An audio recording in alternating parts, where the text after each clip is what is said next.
Class যারা করেছে তারা অনেকটা জিনিস এখন বুঝতে পারবে।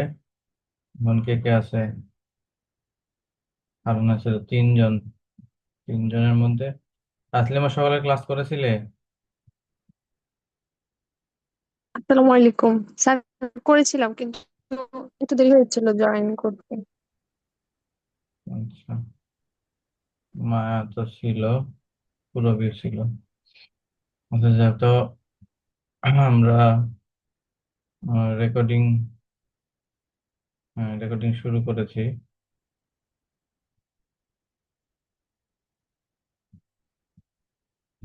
ঠিক আছে। এখন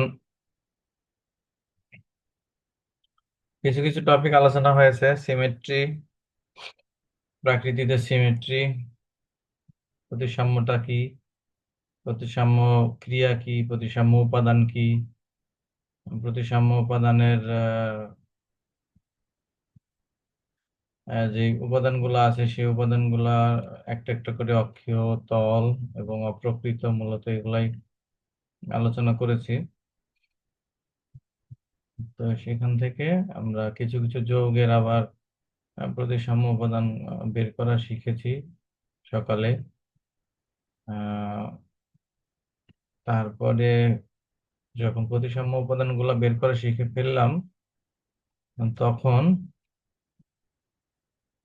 তল প্রতিসাম্য শিখলাম। পরিবর্তী আহ, অপ্রকৃত, অক্ষীয়, সেটা বললাম ইমপ্রপার এজ দ্বারা প্রকাশ করা হয়।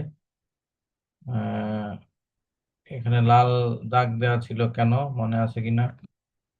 কে দাগ দিয়েছিল বা কেন দিয়েছিল?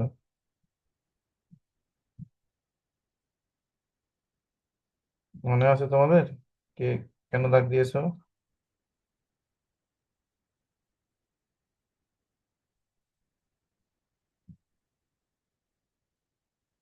কথা শোনা যাচ্ছে?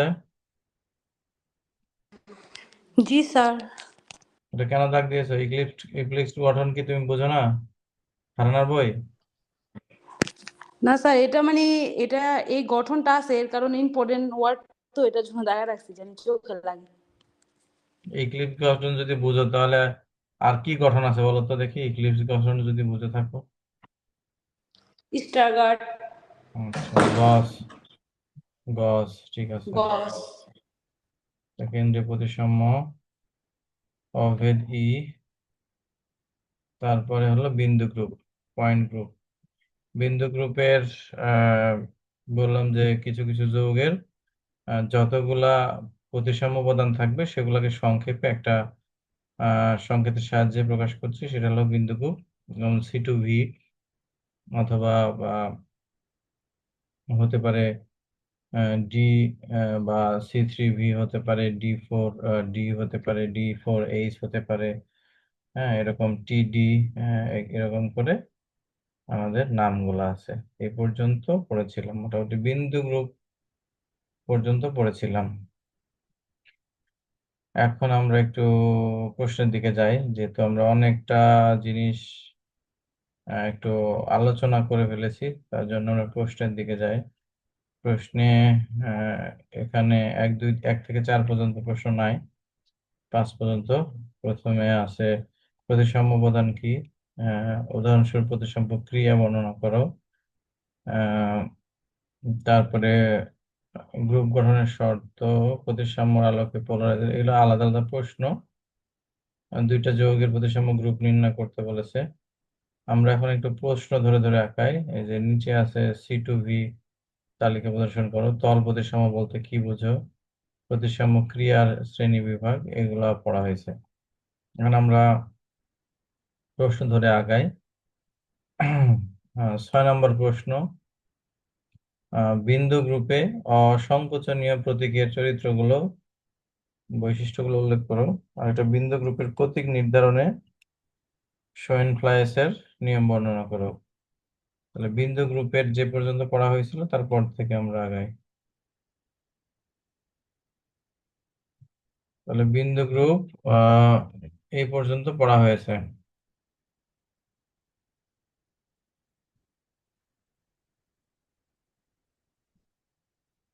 এই পর্যন্ত। অর্থাৎ বিন্দু গ্রুপ যে নির্ণয় করছি সেখান থেকে বিভিন্ন যৌগের বিন্দু গ্রুপ নির্ণয়ের কনসেপ্ট এখান থেকে আসছে। বিন্দু গ্রুপ তাহলে একটা অণুর যে প্রতিসাম্য থাকে তার পূর্ণ সেটটাকেই বিন্দু গ্রুপ বলা হয়। আমরা পানি, অ্যামোনিয়া, HCl, হ্যাঁ, বিভিন্ন যৌগ, S8 মানে এটা হলো সালফার অণু, তারপরে অ্যামোনিয়ার পড়লাম, আমরা মিথেনের পড়লাম, আমরা পানির পড়লাম, তারপরে ট্রাইক্লোরো ইথিলিনের পড়ছি, ইথিলিন, শুধু ইথিলিন অণু পড়লাম, আর তারপরে ফসফরাস পেন্টাক্লোরাইডের পড়ছি, স্ট্যাগার্ড ইথেনের পড়লাম, এক্লিপসড ইথেনের পড়লাম, চেয়ার বা বোর্ড কর্মফংশনের পড়ছি, লেখা আছে প্রত্যেকটার উম যৌগগুলোকে একটু মনে করে করে তখন তার প্রতিসাম্য উপাদানগুলো কি আছে আর তার বিন্দু গ্রুপটা কি, এটা আমাদেরকে দেখে নিতে হবে। দেখে নিতে নিতে প্রত্যেকটা যৌগ, এখানে যে কটা যৌগ আছে প্রত্যেকটা যৌগের সংক্ষেপে তোমরা একটা মেমোরাইজ করে নিলে।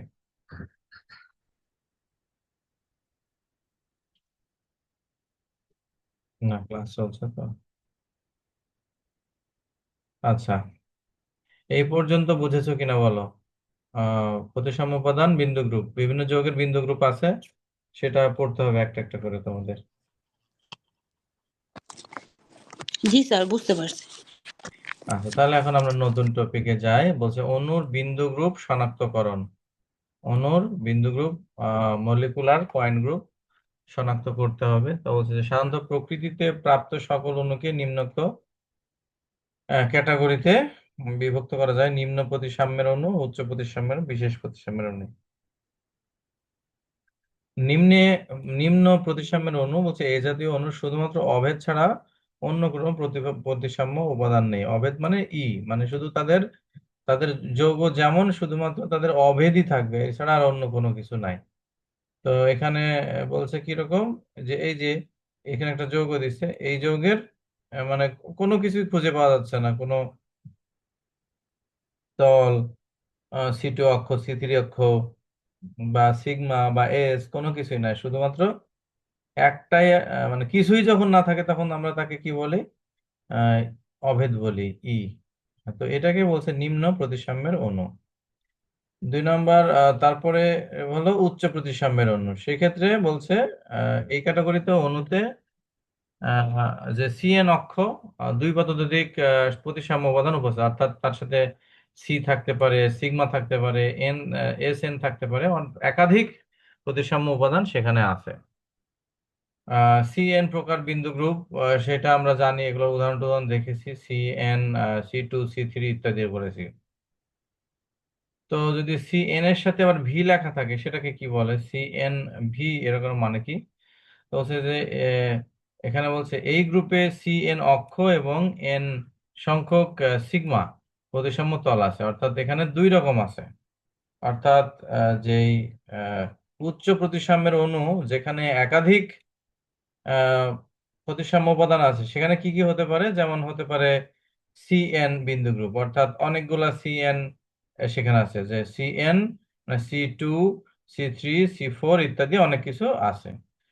তারপরে কি আছে, যে CNV মানে হলো সেখানে সি এর সাথে এনও আছে আর ভি আছে, এই ভিটা হলো কিভাবে বোঝাইছে? সিগমা ভি বুঝাইছে। অর্থাৎ CNV দিয়ে বোঝাচ্ছে যেখানে 2 রকম আছে, একটা হলো CNO আছে, সিগমা ভিও আছে। তো সেরকম কিছু যৌগ, যেমন এই যে এখানে টেট্রাফ্লোরোক্লো ক্লোরিন, সেই ক্ষেত্রে সিগমা 2 ভি আছে। এটার মানে C2O আছে, আর সিগমা ভি অর্থাৎ ভার্টিক্যাল যে প্রতিফলন, রিফ্লেকশন, সেটা আছে। CNH এটার মানে কি? CNH এর মানে হলো যে CN আছে, অর্থাৎ তার একটা অক্ষীয় প্রতিসাম্য আছে, আর এইচ দিয়ে বোঝাইছে সিগমা ভি, না হয় সিগমা এইচ আছে, অর্থাৎ হরিজন্টালি আছে। DN মানে কি বোঝাইছে? DN দিয়ে কি বোঝাচ্ছে? এরকম আবার বিন্দু গ্রুপ DN প্রকার বিন্দু গ্রুপ, এটার মানে কি? DN প্রকার বিন্দু গ্রুপ যদি কারো লেখা থাকে যে DN, তার মধ্যে কি কি থাকবে? এই অণুর একমাত্র প্রতিসাম্য আবর্তন অক্ষ আছে, অর্থাৎ সি এন প্রকার প্রতিসাম্য অক্ষ থাকে, তখন তাদেরকে সিএন গ্রুপের অন্তর্ভুক্ত করা হয়। এক সেট সিএন গ্রুপ অক্ষ আর একটা সিএন অক্ষের উপর লম্ব হয়, অর্থাৎ এক্ষেত্রে সি2 অক্ষ আছে এবং সি এন অক্ষ আছে, অর্থাৎ এমন কিছু কিছু যৌগ দেখেছি যে যৌগের মধ্যে থ্রিও আছে কয়েকটা, আবার সি2 আছে কয়েকটা, এবং সেক্ষেত্রে একাধিক যদি অক্ষ থাকে এবং একটা অক্ষের উপর যদি আরেকটা অক্ষ লম্ব হয়, তখন সেটাকে আমরা বলি এই যে D N group, ডি2 D3 D এরকম এন গ্রুপ বলা হয়। বিন্দু গ্রুপের প্রতীক, এটা আমরা হলো অলরেডি দেখেছি যে বিন্দু গ্রুপের প্রতীকগুলো কিভাবে লেখা হয়। সিগমা 2 সি2 ভি বা ডিটি বা ডিএইচ ডি2এইচ এরকম করে যে সংকেতগুলো লেখা হচ্ছে বিন্দু গ্রুপকে, সেটার ফ্লাইসের প্রতীকের সাহায্যে লেখা হয়।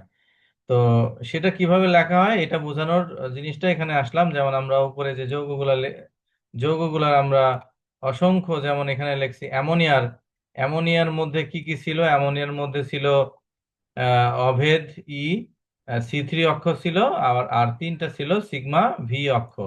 সি3 অক্ষের এটা কোন প্রতিসাম্য উপাদানের নাম? ই দিয়ে কোন প্রতিসাম্য উপাদানের নাম দেওয়া হয়? ই দিয়ে কি দেওয়া হয়? আইডেন্টিটি। হবে অভেদ। সি3 দিয়ে কি বোঝাইছে?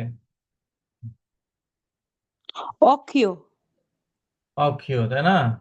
সেই ক্ষেত্রে এখানে 180 ডিগ্রি। আর সিগমা ভি দিয়ে কি বোঝাইছে? তল। তল। কয় তল? ভার্টিক্যাল। ভার্টিক্যাল তল কয়টা? তিনটা। তিনটা। এখন এই যে ই, সি3 আর সিগমা ভি, এই তিনটা মিলে সি3 ভি লেখা হয়েছে। তো এই তিনটা মিলে কেন আমরা সি3 ভি লিখছি, সেটাই যে যিনি বা যে সূত্রের সাহায্যে এটাকে আমরা শিখতে পারি, সেটার নাম হলো এই যে, কোথায় গেল, এই যে লাস্টে ফ্লাইসের প্রতীক। অর্থাৎ একটা যৌগের যে প্রতিসাম্য উপাদানগুলো আছে, এই প্রতিসাম্য উপাদানগুলোকে একত্রিত করে তার যে একটা সংকেতের নাম দেওয়া বা তার একটা প্রতীক দেওয়া, সেটাই হলো ফ্লাইসের একটা প্রচলিত নিয়ম। কি করা হয়? প্রধান প্রতীক ইংরেজি অক্ষর ব্যবহার করা হয় যা অণুর সর্বোচ্চ প্রতিসাম্য অক্ষ নির্দেশ করে। সর্বোচ্চ প্রতিসাম্য অক্ষ নির্দেশ করে, যেমন সি, সি নির্দেশ করে সর্বোচ্চ প্রকৃত অক্ষ, এস নির্দেশ করে সর্বোচ্চ ভাজীয়, ডি নির্দেশ করে সর্বোচ্চ ভাজীয় প্রকৃত অক্ষ যা এনসিটি অক্ষ এবং এর উপর লম্ব। মানে সি কখন নির্দেশ করবে? সর্বোচ্চ অক্ষ। এস কখন নির্দেশ করবে? অপ্রকৃত অক্ষ। সি হলো প্রকৃত অক্ষ, এস হলো অপ্রকৃত অক্ষ। ডি কখন থাকবে? সেক্ষেত্রে দুইটা অক্ষ থাকবে, একটা অক্ষের উপর একটা অক্ষ লম্ব হবে। টি কখন বলবো? টি ও আই বিশেষ পছন্দের প্রতীক। সেক্ষেত্রে উচ্চ প্রতিষ্ঠাম্যের চতুস্তলকীয়, অষ্টতলকীয়, হ্যাঁ, তারপরে ইকোসাহিড্রাল বা ডোডিকাডহিড্রাল বিন্দু গ্রুপের ক্ষেত্রে প্রকাশ করা হয়। অর্থাৎ টি ও আই এগুলা হচ্ছে যৌগটা চতুস্তলকীয়, অষ্টতলকীয় বা এর থেকে বেশি যদি হয় সেক্ষেত্রে এটা ব্যবহার হয়। সংখ্যা সূচক, সংখ্যা সূচক কখন ব্যবহার, সংখ্যাটা কখন ব্যবহার করা হবে? তার মানে আমরা বুঝলাম সি, এস, ডি, ডি, টি এই সমস্ত অক্ষর ব্যবহার করা হবে এক এক সময়। যদি প্রকৃত অক্ষর শুধুমাত্র থাকে সি, সেক্ষেত্রে যদি কোনো পরিবর্তী অক্ষ থাকে তাহলে এস, যদি দুইটা অক্ষ থাকে, একটা অক্ষরের উপর একটা লম্ব হয়, তাহলে ডি। তো সংখ্যাসূচক একটা নাম্বার দেওয়া থাকবে, যেমন সি2, এই টুটা কি? সর্বোচ্চ ক্রমের আবর্তন অক্ষ, অর্থাৎ কতবার আমরা আবর্তন করেছি? 180, 180, যে দুইবার আবর্তন করলাম, এজন্য এখানে 1, 2, সি2 ব্যবহার করা হয়েছে আর কি। 3 নম্বর সূত্র হলো পুনরায় ইংরেজি অক্ষরের একটা সাবস্ক্রিপ্ট। সাবস্ক্রিপ্ট আর সুপারস্ক্রিপ্ট বুঝো? যেমন আমরা লিখলাম এ স্কোয়ার প্লাস বি স্কোয়ার এই যে উপরে যে টু গুলা লিখছি এগুলাকে বলে সুপারস্ক্রিপ্ট। আর যখন আমরা পানির সংকেত লিখি H2O, এই যে টুটাকে যে নিচে লিখছি সেটাকে বলে সাবস্ক্রিপ্ট। তাহলে এবার প্রথমে মনে করো একটা আমরা বুঝলাম যেটা হলো আহ অক্ষীয় প্রতিসাম্য আছে। অক্ষীয় প্রতিসাম্য যদি বুঝলাম তাহলে সি দিলাম। তারপরে দুইবার আমাদের রোটেশন করতে হবে 180 180 করে, তাহলে আমরা 2 দিলাম। তাহলে এই পর্যন্ত নিয়ম শিখলাম। তৃতীয় নম্বর নিয়ম হলো যে ইংরেজি অক্ষরের সাবস্ক্রিপ্ট নির্দিষ্ট প্রকৃত প্রতিসাম্যের তলের উপস্থিতি নির্দেশ করবে। মানে এর পরের অপশনটা হলো এমন একটা সুপারস্ক্রিপ্ট সাবস্ক্রিপ্ট একটা সংকেত ব্যবহার করব যেটা বোঝা যাবে তল আছে। তাহলে যদি ভার্টিক্যাল হয় ভি ব্যবহার করব, যদি হরিজন্টাল হয় তাহলে এইচ ব্যবহার করব, ইত্যাদি। ডি অক্ষর ব্যবহৃত হলে আমরা ডাইহেড্রাল তল, যদি যদি ভার্টিক্যাল তল হয় ভি, যদি হরিজন্টাল তল হয় এইচ, যদি যদি ডাইহেড্রাল যদি তল হয় তাহলে ডি ব্যবহার করব। 3 নম্বর পর্যন্ত 1 2 3।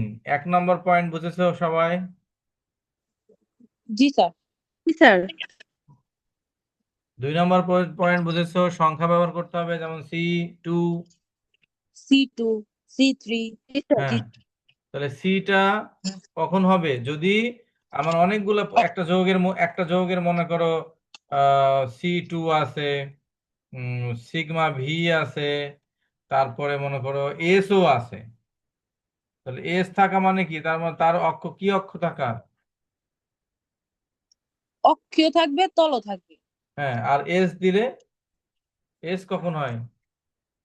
এস দিলে স্যার অপ্রকৃত অক্ষীয় আবদ্ধ। অপ্রকৃত। তাহলে এই যৌগের মধ্যে যেহেতু অপ্রকৃত আছে, তাহলে আমরা এখানে বড় হাতের একটা এস ব্যবহার করব।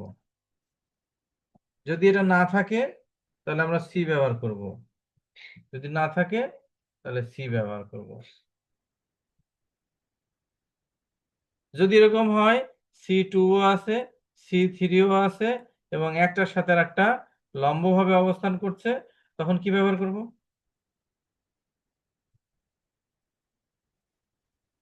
ডি জি স্যার, ব্যবহার করব। আরেকবার বলেন। যদি প্রতিসাম্য উপাদানের মধ্যে C2ও থাকে C3ও থাকে এবং লম্বভাবে থাকে একটার সাথে একটা, তাহলে কি করব? লম্ব থাকবে কি, ভার্টিক্যাল। না, ডি মানে প্রথমে বি যেই বি বি প্রথমে যেই সংকেতটা ব্যবহার করব সেইটা বলছি। সি ও কখন? ও তাহলে শুধুমাত্র ডি, লম্ব হলে ডি। হ্যাঁ, যদি সি কখন? যদি ওর মধ্যে প্রকৃত। শুধুমাত্র প্রকৃত কেন্দ্র থাকে, প্রকৃত অক্ষ থাকে, আর এছাড়া কিছু নাই। তারপরে এই এস কখন? যদি অপ্রকৃত থাকে অপ্রকৃত। তাহলে এস। ডি কখন? যদি সি যদি টু লম্ব সি থাকে। থ্রি এরকম থাকে, মানে একাধিক একাধিক অক্ষ থাকে, একাধিক অক্ষ এবং একটার পরে আটটা লম্ববা থাকে। লম্ব। এটা বোঝার জন্য আবার ওই উদাহরণে যেতে হবে, উদাহরণে গেলে আবার বুঝতে পারবো। উদাহরণে যাই। যেমন এখানে মনে করো যে এই যে আহ, এটা ফসফরাস পেন্টাক্লোরাইড, মনে করো ফসফরাস পেন্টাক্লোরাইডে এটার কি কি ব্যবহার করলে এটা দেখলে যে এটার ফসফরাস পেন্টাক্লোরাইডে C2ও আছে C3ও আছে। ধরো তুমি পেয়েছো, যদি C2 C3 পাও তাহলে কোন প্রতীক ব্যবহার করতে হবে? ডি ব্যবহার করতে হবে। ডি।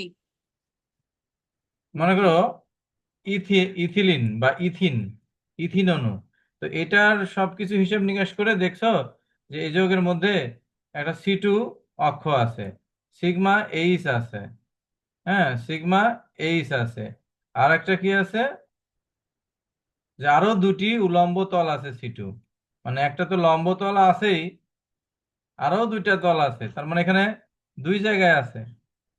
তখন এটা কি হবে? ডি। দুই দুই জায়গায় ডি অক্ষ থাকলে ডি মানে হয়ে তারা যাবে। লম্ব আকারে আছে। হুম। তাহলে ডি এর পরে টু, তাহলে ডি এর পরে টু, টু এর পরে যে এখানে যে একটা তল আছে হরিজন্টাল তার হলো এইচটা, তার মানে এইচ বুঝাইছে সিগমা এইচ, টু বুঝাইছে দুইবার, আর ডি বুঝাইছে যে দুইবার, মানে C2 আছে আর একটা, মানে দুই জায়গায় হচ্ছে অক্ষ আছে, অক্ষ আছে কেন্দ্র অক্ষ আছে দুই জায়গায় এবং একটার পরে আরেকটা লম্ব। লম্ব। আর একটা যদি নিই পানির C2V কিভাবে হলো? পানির শুধু C2 আছে আর আমাদের ভার্টিক্যাল আছে। ভার্টিক্যাল আছে, তাই সি আর 2 হলো দুইবার ঘোরাতে হবে ভার্টিক্যালের জন্য এটা। তবে টি কখন আসছে? টি কখন আসছে? এটা চতুস্থলকীয়, তার জন্য টি এসেছে। আর ডি এসেছে ডাইহেড্রাল কোল, ডাইহেড্রাল তল রয়েছে, এই জন্য এটা আসছে। তো এরপরে 4 নম্বর 5 নম্বর সূত্র কি হলো? আচ্ছা ঠিক আছে,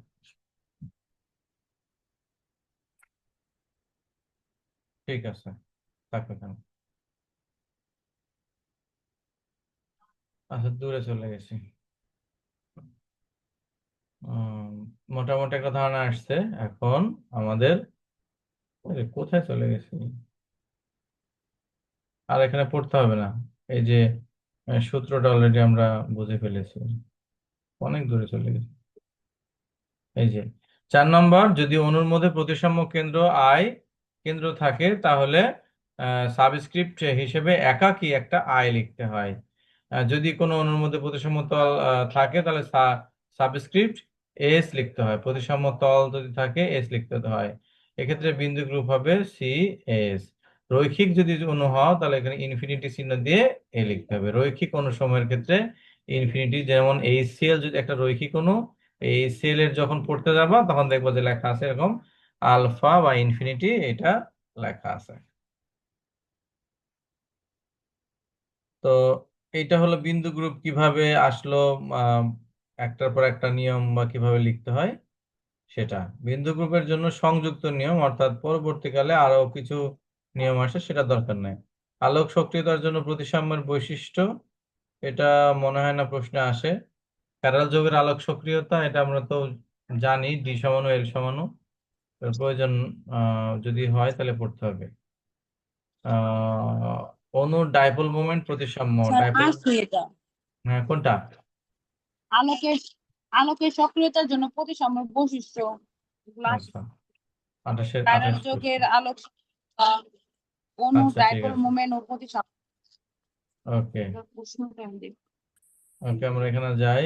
বিন্দু গ্রুপের আহ, এটা হলো গ্রুপ গঠনের শর্ত,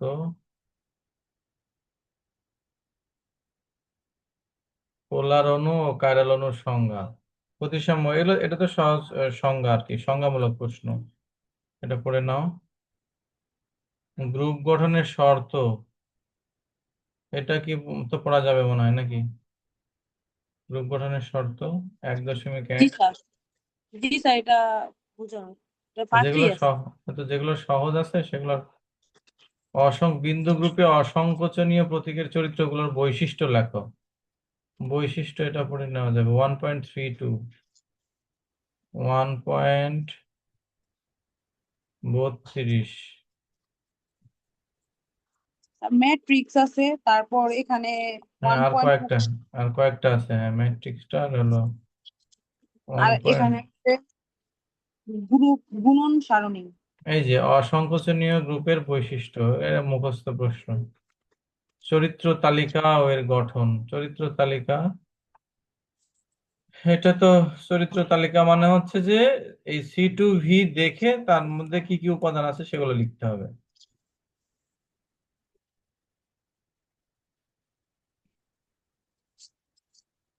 স্যার C2B আইসা পড়ছে আমাদের জন্য, C3B আর C4B এটা ইম্পর্টেন্ট, বিন্দু গ্রুপের চরিত্র তালিকা। আচ্ছা তাহলে আমরা যাই, এখানে আছে 109 নম্বর পেজ, জি স্যার। 108 109।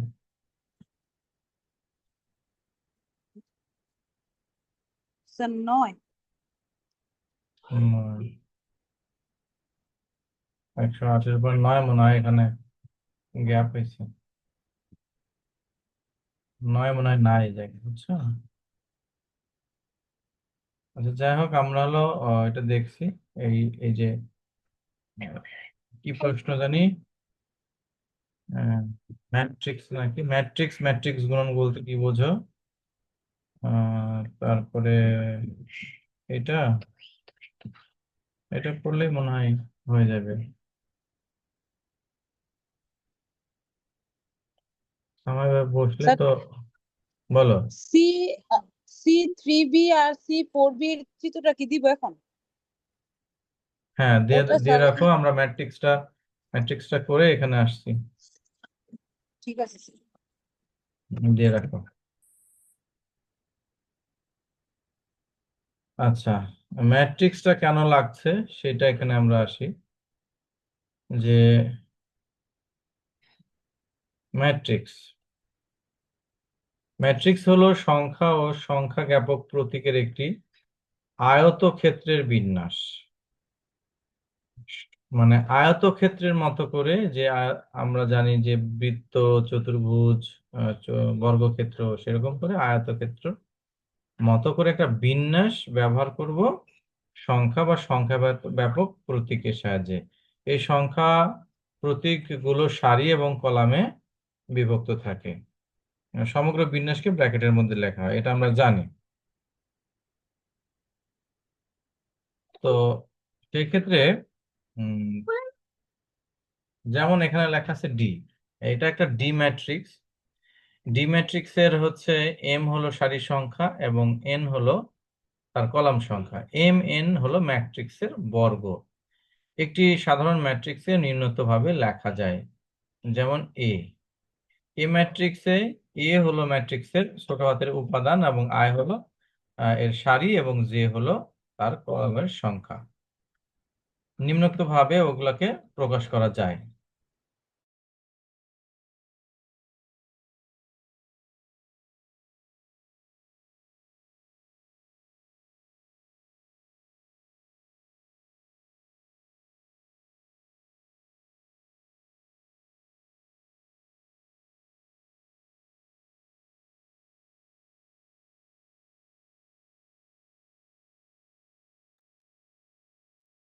আচ্ছা, তা এটা হলো ম্যাট্রিক্স হলো এমন না যে তোমার এটা রসায়নের জন্য, তা না, মানে ওভারঅল ম্যাট্রিক্স আর কি। তারপরে ম্যাট্রিক্স হলো আয়তাকার ম্যাট্রিক্স, কলাম ইত্যাদিতে এরকম নাম দিছে। আয়তাকার ম্যাট্রিক্সটা এরকম হয়, কলাম ম্যাট্রিক্সটা, সারি ম্যাট্রিক্সটা এরকম হয়, শূন্য ম্যাট্রিক্সটা এরকম হয়, স্কোয়ার ম্যাট্রিক্সটা এরকম হয়, কৌণিক ম্যাট্রিক্সটা এরকম হয়, আহ অদিক ম্যাট্রিক্সটা এরকম হয়, একক ম্যাট্রিক্সটা এরকম হয়। এখন আমাদের প্রশ্নটা কি সেটা হলো দেখতে হবে যে এই ম্যাট্রিক্সটা আমার কেন লাগছে।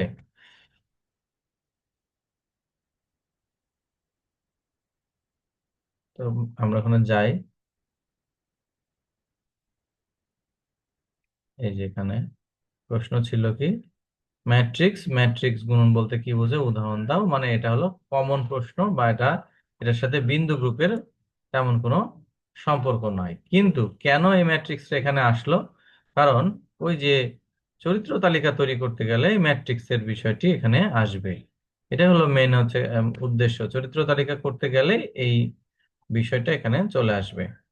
তো তার জন্য আমরা একটা চরিত্র তালিকা পড়া মানে শিখি। যেমন এই চরিত্র তালিকাটা আহ পড়া আগে শিখি যে কিভাবে চরিত্র তালিকাটা করতে হয়।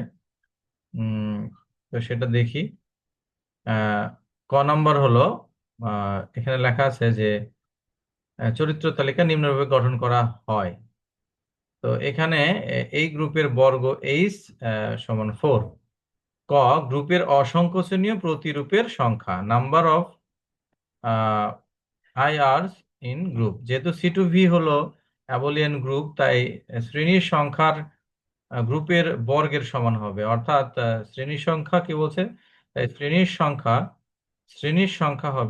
শ্রেণীর সংখ্যা হবে গ্রুপের বর্গের সমান, গ্রুপের বর্গের সমান আর কি।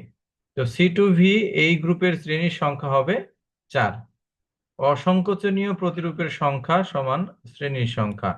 সি টু ভি গ্রুপে অসংকোচনীয় প্রতিরূপের সংখ্যা হবে 4, যেহেতু শ্রেণীর সংখ্যা 4, অতএব প্রতিরূপের সংখ্যাও 4। এবং এগুলোকে কি দ্বারা প্রকাশ করা যায়?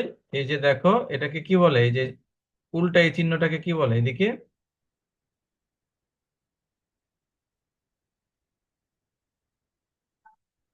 এই চিহ্নটাকে কি বলে?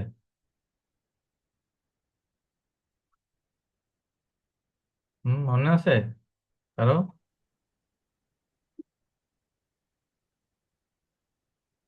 আইআরএস সম্ভবত। হ্যাঁ,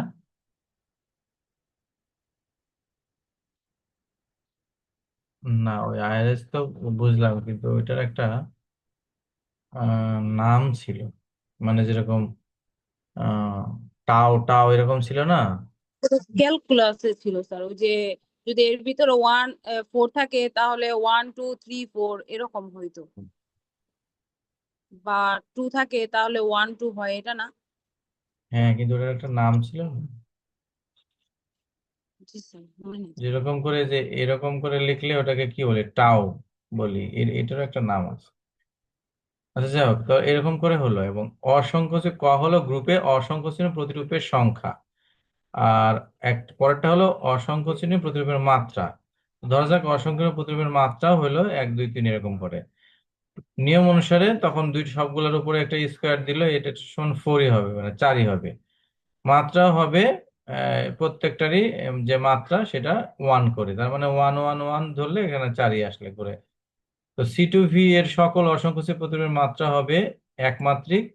তারপরে ওইটাকে আবার প্রত্যেক অসংখ্য শ্রেণীয় প্রতিরূপের ক্যারেক্টারের যে সেট, সেটাকে এইরকম সংখ্যা দ্বারা প্রকাশ করা হচ্ছে, গ। আর উদাহরণস্বরূপ এর ফ্যাক্টরিতে এই যে লাস্টের এই সমীকরণের সাহায্যে প্রকাশ করা হয়েছে। এখানে আছে, যে আছে, C2 আছে, সিগমা এক্স জেড আছে, আবার সিগমা ওয়াই জেডও আছে। সব শেষে একটা তালিকা করা হয়েছে এই আয়তক্ষেত্রের মতো। এই পর্যন্ত শিখতে পারলেই তো চরিত্র তালিকাটা করা যায়। আমরা ওই যে আহ, ইয়েটা দেখি, ওই যে ছবি দিয়েছে যেটা, ছবিটা স্যার দেখি। 1 নং সমীকরণটা কিভাবে আসলো? আমরা ছবিতে যাই, কত নম্বর? 108 নম্বর। আচ্ছা, এই যে এখানে যাই। তাহলে এখানে যেহেতু ফোর এর স্কোয়ার, ফোর এর ফোরকে গ্রুপের বর্গ, এখানে কি বলছে, ই C1 C2, গ্রুপের বর্গ হলো C2 C4, এমন করে লিখছে। সিগমা ভি আছে, অনেকগুলা সিগমা ভি আছে। 4V কখন লিখি, সি C4V কখন লিখি? C4V লিখি যে 4 বার ঘোরাতে হয় 90 ডিগ্রি। আচ্ছা, তারপরে হলো শ্রেণীর সংখ্যা, গ্রুপের বর্গ এত, শ্রেণীর সংখ্যা হলো 5। শ্রেণীর সংখ্যা 5 হলে, শ্রেণীর সংখ্যা 5 কি করে হলো এখানে? E2C, মানে এই যে পাঁচটা হলো 1 2 3 4 5, এই পাঁচটা ধরেছে। এই জিনিসগুলা আমি তখন পড়লাম একটু, পরে বাইরে গেছিলাম তো ওই জিনিসটা একটু তো মনে নাই, ভুলে গেছি আবার। আমি এই শুধু বিন্দু চরিত্র তালিকাটা আরেকবার একটু স্টাডি করি, স্টাডি করে ঠিক তখন আছে স্যার। এটা আবার ক্লিয়ার করি, কারণ এই মুহূর্তে তখন এই যে C4 এর এটা ছিল না, এখন তো দিয়েছো, এখন ওটা হ্যাঁ, তালিকা করি তো এটার সি পরে। 3B এই আর 4B, আর কিছু নাই স্যার। এই আচ্ছা, পড়া এটাই এই থাকবে অধ্যায়ে exam এ। তাহলেই হয়ে যাবে আর কি, তাই তো? জি স্যার, আচ্ছা, এটা ইয়ে এটা অনেক করবো। ইম্পর্টেন্ট কোশ্চেন, আর হুম। সব তো পড়াই ফেলছি। আচ্ছা, পাঁচটা, এই পাঁচের পরে এখানেও পাঁচটা হবে। তারপরে কিন্তু হিসাবে তখন গ্রুপের বর্গ যেটা হবে সেটাই হলো, তখন ওইখানে বলছিল যে 4টা হলে ওটাও 4টা হবে, এখানে আবার 5টি লিখছে, শ্রেণীর সংখ্যা 5টি লিখছে, এখানে আবার 5টা দিছে। কিন্তু পরবর্তীকালে এই 5টার সমানই, এই 5টার যোগফলই হবে এই 8-এর সমান। বলে এই যে 1 2 3 এরকম করে আবার লিখছে, তো প্রত্যেকটার আবার এক এক করে গুণ গুণ করে সেক্ষেত্রেও 8 লেখা হয়েছে ওইটার মতো করে।